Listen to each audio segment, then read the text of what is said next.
Hi, creative ഗാർഡൻ്റെ ഏറ്റവും പുതിയ വീഡിയോയിലേക്ക് എല്ലാവർക്കും സ്വാഗതം.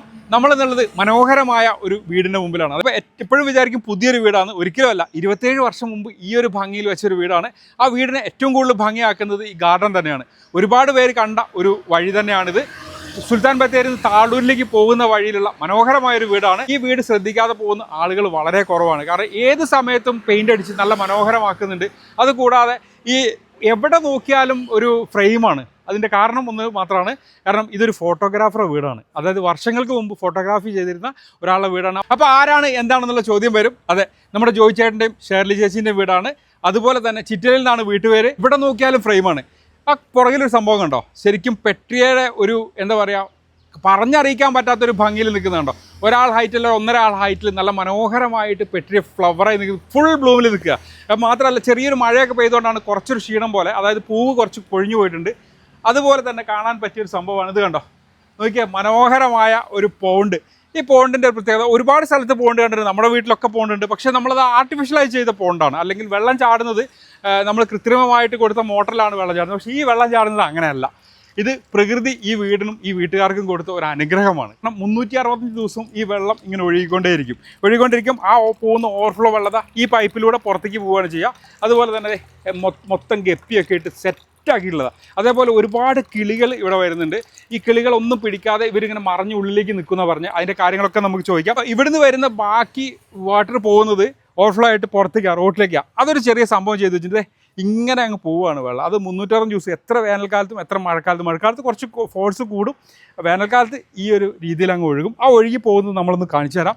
ഈ പെട്രോയ്ക്ക് എനിക്ക് തോന്നുന്നത് ഈ പെട്രോ ഇങ്ങനെ ആവാൻ കാരണം ആ വെള്ളത്തിൻ്റെ ഒരു സോഴ്സാണെന്നൊരു സംശയം. എടുത്തുകൊണ്ടോ, മഴ പെയ്തുകൊണ്ടാണ് അതിങ്ങനെ പൊഴിയുന്നത്, അല്ലാതെ ഇത്രയും പെട്ടെന്ന് പൊഴിയാറില്ലായിരുന്നു. നമ്മുടെ വീട്ടിൽ ഒരു ഇതുപോലൊരു ജലസ്രോതസ് ഉണ്ടാവുന്നതാണ്. പലപ്പോഴും പല വീടുകളുടെ മുമ്പിലേക്കും ബാത്റൂമിലൊക്കെ വെള്ളം അങ്ങനെ തുറന്നു വിടുന്നത് കണ്ടിട്ടുണ്ടാവാം. അത് ഒരുപാട് തെറ്റാണ്. പക്ഷേ ഇവിടെ നോക്കിയാൽ അതിനെ നല്ല മനോഹരമാക്കി ഒരു റിങ് ചെയ്ത് അതിൻ്റെ മുകളിലേക്ക് നോക്കിയാൽ ശരിക്കും ബോഗൻവില്ല വെച്ച് മനോഹരമാക്കിയിട്ടുണ്ട്. ആ ബോഗൻവില്ല കാണാനും ഇങ്ങനെ ഒരു സോഴ്സ് ഉണ്ടാവുക എന്ന് പറഞ്ഞാൽ അത് ആ ഒരു സോഴ്സിനെ ഉപയോഗിച്ചിട്ടുണ്ട്, നല്ല രീതിയിൽ ഉപയോഗിച്ചിട്ടുണ്ട്. അതേപോലെ തന്നെ സിമെൻറ്റ് പൈപ്പൊക്കെ വെച്ചിട്ട് ഏറ്റവും വലുതെന്ന് പറഞ്ഞാൽ ഇത്രയും മനോഹരമായ റോഡ് കാണുമ്പോൾ ആ റോഡിനേക്കാൾ കൂടുതൽ ഭംഗിയായിട്ട് അതിൻ്റെ റോഡിൻ്റെ സൈഡ് സെറ്റ് ചെയ്തിട്ടുണ്ടെന്നുള്ള ഇത് കണ്ടോ. ഇതും ഒരു ഇക്കുമത്ത് തട്ടിപ്പ് പരിപാടിയാണ്. ഒരു ഫാനിൻ്റെ ഇത് വെച്ചിട്ട് കണ്ടോ, അതും ശരിക്കും ഇങ്ങനെ വെള്ളത്തിൽ ഉള്ളവർക്കേ പറ്റുള്ളൂ കേട്ടോ, അല്ലാതെ ആർട്ടിഫിഷ്യലായിട്ട് വെള്ളം വരുന്നവർക്ക് ഒരിക്കലും സാധിക്കില്ല. അപ്പോൾ കുറച്ചുകൂടെ അധികം വെള്ളം ചാടുകയാണെങ്കിൽ ഇവിടുന്ന് അദ്ദേഹം ഡൈനാമോ വെച്ചിട്ട് കറണ്ട് വരെ ഉൽപ്പാദിപ്പിച്ചതെന്ന് എനിക്ക് തോന്നുന്നു ഇതൊക്കെ കാണുമ്പോൾ. എന്തായാലും ഇതിപ്പോൾ എവിടെ സ്ഥലം എന്നല്ലേ, നമ്മുടെ സുൽത്താൻ ബത്തേരിയിൽ നിന്ന് താളൂരിലേക്ക് പോകുന്ന വഴി നമ്മുടെ മലങ്കര ഗേറ്റിൻ്റെ അടുത്താണ് ഈ സംഭവം. അപ്പോൾ എല്ലാവർക്കും വീഡിയോയിലേക്ക് സ്വാഗതം. അപ്പോൾ ഈ വീട്ടിൽ എവിടെ നോക്കിയാലും ഫ്രെയിമാണെന്ന് ഞാൻ പറഞ്ഞല്ലോ. അതിൻ്റെ കാരണം ഒരു ഫോട്ടോഗ്രാഫർ ആകുമ്പോൾ അല്ലെങ്കിൽ ഒരു വീഡിയോഗ്രാഫർ ആകുമ്പോൾ, ഇപ്പോൾ നമ്മുടെ ഷിബോട്ടിനെ പോലെ തന്നെ എല്ലാ സ്ഥലത്തും നോക്കുമ്പോൾ ഒരു ഫ്രെയിം കാണും. ആകുമ്പോൾ എല്ലാ സ്ഥലത്തും ഫ്രെയിം സെറ്റ് ചെയ്യാൻ ശ്രമിക്കും. അപ്പോൾ ഇവിടെ നിന്ന് നോക്കുമ്പോൾ ഇങ്ങനെ, പിന്നെ സഫ്ലോറിൻ്റെ കാര്യം ഇപ്പോൾ ഇനി പറയണ്ടല്ലോ. LCM നമ്മളെ സഫ്ലോറിൻ്റെ ഒരു എന്താ പറയുക, ഒരു ആരാധകനാക്കി മാറ്റി എന്നുള്ളതാണ്. നമ്മളെ മാത്രമല്ല, നമ്മുടെ ഗ്രീൻ ഹെവൻ ഫാമിലിയിൽ എല്ലാവരും. അപ്പോൾ ഇതാണ് ഞാൻ പറഞ്ഞ ആ ആൾക്കാർ. ഹായ് ഹായ്, പറയൂ, പേര് പറഞ്ഞങ്ങ് പരിചയപ്പെടുത്തിക്കോ. എൻ്റെ പേര് ജോയി. എൻ്റെ പേര് ഷെർലി. എത്ര കുട്ടികളാണ്? ഞങ്ങൾക്ക് 3 പെൺകുട്ടികളാണ്. 3 പെൺകുട്ടികളാണ്. ഭാഗ്യം ചെയ്ത അപ്പനമ്മ. 3 പേര് കല്യാണമൊക്കെ കഴിഞ്ഞു. അപ്പോൾ നമ്മൾ ഈ ഗാർഡനിലേക്ക് വന്നാൽ ഈ ഒരു വെള്ളത്തിനെ കുറിച്ച് തന്നെ നമുക്ക് പറഞ്ഞു തുടങ്ങാം ആദ്യം. ഈ വെള്ളം എന്ന് പറഞ്ഞാൽ ഇത് പ്രകൃതിദത്തമായിട്ട് ഉള്ള ഒരു നീരുറവ നിറഞ്ഞു കവിഞ്ഞ് നമ്മുടെ ഈ വീടിൻ്റെ പുറകുവശത്ത് നിന്ന് തന്നെ ആരംഭിക്കുന്നത് തന്നെയാണ്. ഒരുപാട് അകലെ മലയിൽ നിന്നൊന്നുമല്ല, ഇതിൻ്റെ തൊട്ട് പുറകിലായിട്ട് അവിടെ നിന്ന് ഇങ്ങനെ പ്രകൃതിദത്തമായിട്ട് അങ്ങനെ ഒഴുകി വരുന്നതാണ്. അത് ഈ പോണ്ടിൽ നിറഞ്ഞ് കവിഞ്ഞൊഴുകി പോകുന്നു. പിന്നെ നമ്മുടെ വീട്ടാവശ്യത്തിനുള്ള വെള്ളവും ഇതിൽ നിന്ന് തന്നെയാണ് ശേഖരിക്കുന്നത്. ആ വെള്ളം ഓവർഫ്ലോ ആയിട്ട് താഴെ പോയിട്ട് അവിടെ റോഡ് സൈഡിൽ വെച്ചിരിക്കുന്ന റിങ്ങിൽ വെച്ചിരിക്കുന്നു. അങ്ങനെ പിന്നെ അതൊക്കെ ഒരു കലാകാരൻ്റെ ഭാവനയിൽ ചെയ്തിരിക്കുന്ന പ്രവൃത്തികളാണ്. അതെ, ഈ പറഞ്ഞപ്പോൾ സാധാരണ എല്ലാവരും പല സ്ഥലങ്ങളിലും പോയി, എല്ലാവരും അല്ല, കുറച്ച് ആളുകളൊക്കെ ഈ ബാത്റൂമിലത്തെ വെള്ളമൊക്കെ എടുത്ത് റോട്ടിലേക്ക് ഇങ്ങനെ ഒഴുക്കി വിടുന്നത് കാണാം. അത് കണ്ടിട്ട് ഞാനും ആദ്യം കുറേ കാലം തെറ്റിദ്ധരിച്ചിരുന്നു. കാരണം ഞാനൊരു 10-15 വർഷമായിട്ട് ഇതിങ്ങനെ ഈ വീട് നോക്കുന്നതാണ്. വീടിനെ കുറിച്ച് പറഞ്ഞപ്പോൾ 30 വർഷം അല്ല 28 വർഷം മുമ്പൊക്കെ ഇങ്ങനത്തെ ഒരു മോഡൽ ചെയ്യാതെ എങ്ങനെ തോന്നി? അത് ഞാൻ പിന്നെ എനിക്ക് കലാപരമായിട്ടുള്ള ഒരു സിദ്ധിയുണ്ട്.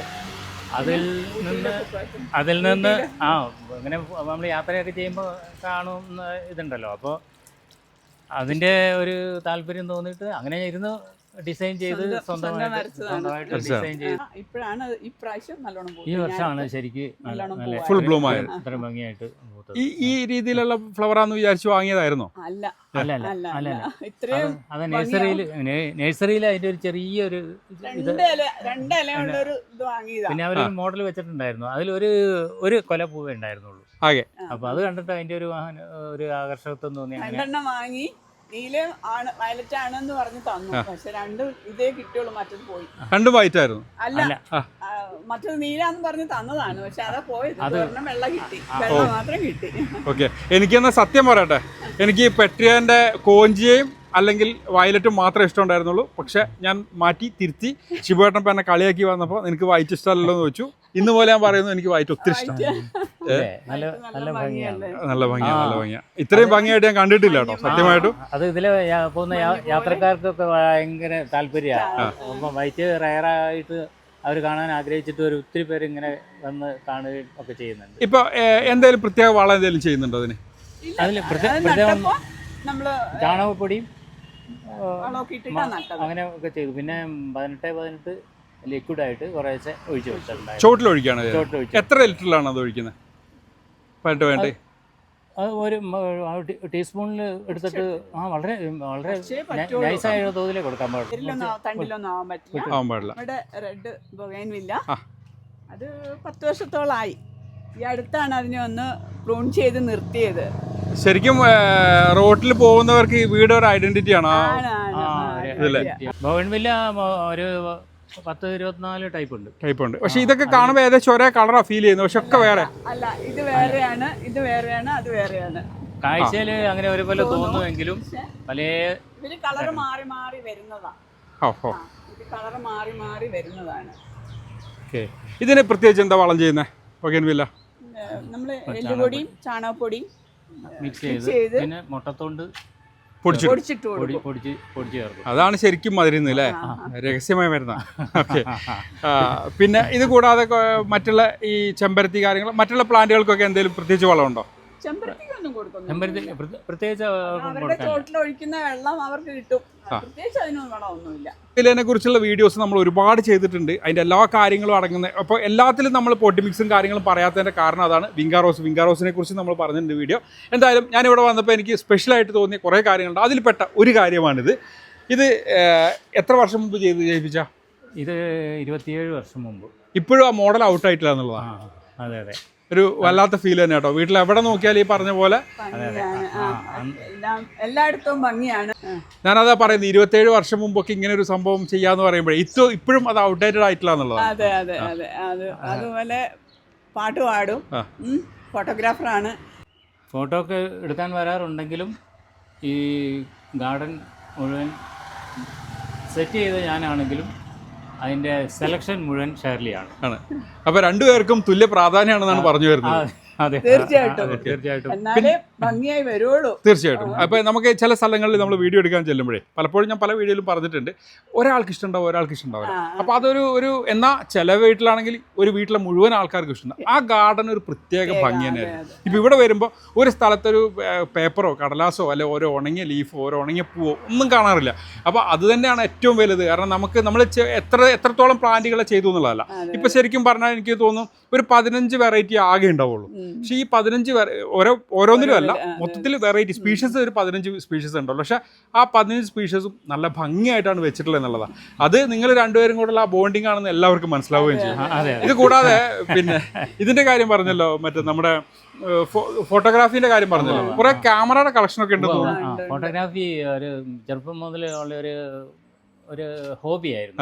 അത് പിന്നെ മാറ്റി ഒരു പ്രൊഫഷണൽ ഇതിലേക്ക് മാറ്റി. ആ കാലത്ത് എന്ന് പറയുമ്പോൾ 30 വർഷത്തോളം മുമ്പ് അന്നങ്ങനെ വ്യാപകമായിട്ടുള്ള ഫോട്ടോഗ്രാഫേഴ്സ് ഒന്നും ഇല്ലായിരുന്നല്ലോ. അപ്പോൾ പ്രൊഫഷണലായിട്ട് ആ രംഗത്തേക്ക് അങ്ങ് മാറിക്കഴിഞ്ഞു. അങ്ങനെയാണ് ബ്ലാക്ക് ആൻഡ് വൈറ്റ് തുടങ്ങി, കളറിൽ തുടങ്ങി, DSLR ആണിപ്പോൾ പര്യവസാനിച്ചിരിക്കുന്നത്. ഇപ്പോൾ ഉണ്ടോ ഫോട്ടോഗ്രാഫി ഉണ്ടോ?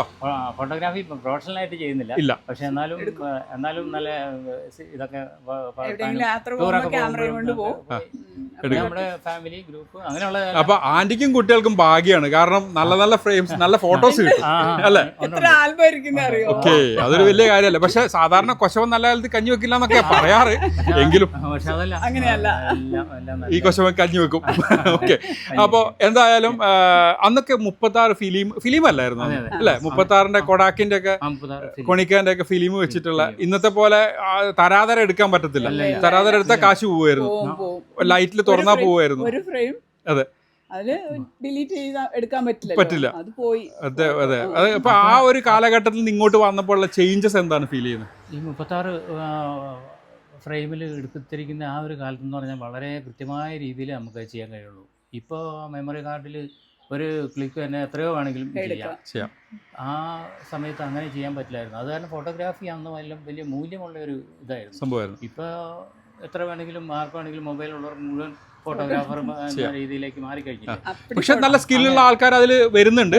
പിന്നെ ഇപ്പൊ എനിക്കിപ്പോ ഇത് പറഞ്ഞപ്പോൾ പെട്ടെന്ന് തോന്നിയ ഒരു കാര്യം എന്ന് പറഞ്ഞത്, ജീവിതം പോലെ തന്നെയായിരുന്നു പണ്ടത്തെ ഫോട്ടോഗ്രാഫി. കാരണം റീടേക്കുകൾ ഉണ്ടായിരുന്നില്ല, ജീവിതം നശിക്കുന്ന പോലത്തെ ഒരു അവസ്ഥയായിരുന്നു. ഒന്ന് എടുത്താൽ കഴിഞ്ഞു. അതെ, അല്ല, ഫോട്ടോഗ്രാഫർ എന്നുള്ള നിലയിൽ പുതിയ തലമുറയോട്, ഇപ്പോഴത്തെ ഫോട്ടോഗ്രാഫേഴ്സിനോട് എന്താണ് പറയാനുള്ളത്? ഇപ്പോഴത്തെ ഫോട്ടോഗ്രാഫിയുടെ ടെക്നോളജി അനുസരിച്ചിട്ട് വെച്ച് നോക്കുമ്പോൾ പുതിയ ഫോട്ടോഗ്രാഫർമാർക്ക് ഒരുപാട് ചെയ്യാനുണ്ട്.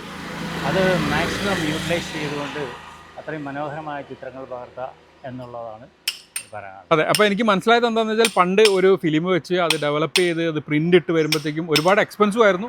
അതുപോലെ തന്നെ ഒരുപാട് ബുദ്ധിമുട്ടും കാലതാമസം ഉണ്ടായിരുന്നു. ഇന്നിപ്പോൾ ഒരു ഫോട്ടോ എടുത്താൽ അല്ലെങ്കിൽ ഒരു വീഡിയോ എടുത്താൽ ഇൻസ്റ്റൻ്റ് ആയിട്ട് നമുക്ക് സോഷ്യൽ മീഡിയയിൽ ഇടാം, എല്ലാവർക്കും കാണിക്കാം, കൊടുക്കാം.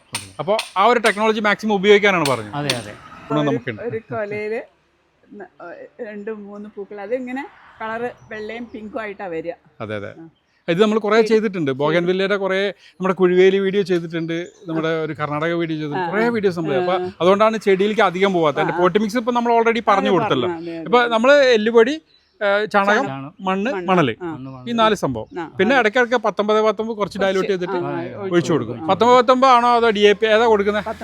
19 കൊടുക്കുന്നത്. അപ്പോൾ ചിലർ DAP കൊടുക്കുന്നത്, ചിലർ 19 കുറച്ച് ചേർക്കും. ഇത് പോട്ടി മിക്സ് ഇടയ്ക്ക് മാറ്റാറുണ്ടോ? ഇല്ല, ഒരു വർഷത്തിൽ ഒന്ന് അതിന്റെ സൈഡിൽ നിന്ന് കുറച്ച് മാറ്റിയിട്ട് നമ്മള് ഇത് മിക്സ് ചെയ്ത് അതിന്റെ സൈഡിൽ ഇട്ട് കൊടുക്കും. പിന്നെ ഇവിടെ വന്ന് വേറെ സംഭവം കണ്ടു, അതേപോലെ നമ്മുടെ മുട്ടത്തോണ്ട് കണ്ടു, അതേപോലെ ഈ ഇലയും പൂക്കളും അതങ്ങനെ ഇട്ട് കൊടുക്കും അല്ലെ? ഒരു തണലിന് നല്ലതാ. വെള്ളം നിന്നോളുമല്ലോ, ഓക്കെ, തണുപ്പ് നിൽക്കുമല്ലോ, അതെ അതെ അതെ, ഡ്രൈ ആവില്ല. ഇതും അതിന്റെ കുഞ്ഞാണ്. ഓഹോ, നമ്മൾ നേരത്തെ കണ്ടല്ലേ? നല്ല രീതിയിൽ ഇത് ഹാങ് ചെയ്യാൻ പറ്റുന്ന ഒരു പ്ലാന്റ് ആണെന്ന് എനിക്ക് തോന്നി. ഇത് കണ്ടപ്പോൾ ശരിക്കും താഴേക്ക് തൂങ്ങി നിൽക്കുന്നുണ്ട്, നല്ല ഭംഗിയാണ്. ഇതും നല്ലൊരു വെറൈറ്റി അല്ലേ?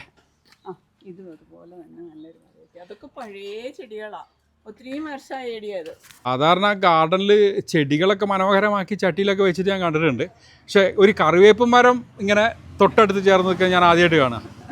ഒരു വീട്ടില് ഒരു കറിവേപ്പ് മരം നിർബന്ധമായിട്ടും വെച്ച് പിടിക്കും. അങ്ങനെയാണെന്നാ ബാക്കിയുള്ള ഇപ്പുറത്തെ കറിവേപ്പൊക്കെ ഒന്ന് വെട്ടി കളയാത്ത ഒരെണ്ണം മതിയെങ്കിൽ. അപ്പോൾ ഒരു മരമെങ്കിലും ഒരു വീട്ടിൽ തീർച്ചയായിട്ടും വേണം. അതിൽ ഇതേപോലെ കിളിക്കൂടും വേണോ? കിളിക്കൂട് കണ്ടോ? എന്താ പറയണ്ടേ, ഞങ്ങളുടെ ആ മനസ്സിന്റെ ഇതായിരിക്കാം. ഒരുപാട് സ്ഥലത്ത് ഇവിടെ കിളിക്കൂടുണ്ട്, പക്ഷെ ഞാൻ അതില് കിളിനെയോ അല്ലെങ്കിൽ കൂടോ അധികം കാണിക്കാത്തത് അവർക്കൊരു ഡിസ്റ്റർബൻസ് വേണ്ടെന്ന് വിചാരിച്ചിട്ടാണ്. അപ്പോൾ എന്തായാലും കിളിയുടെ കറിവേപ്പ് മരം.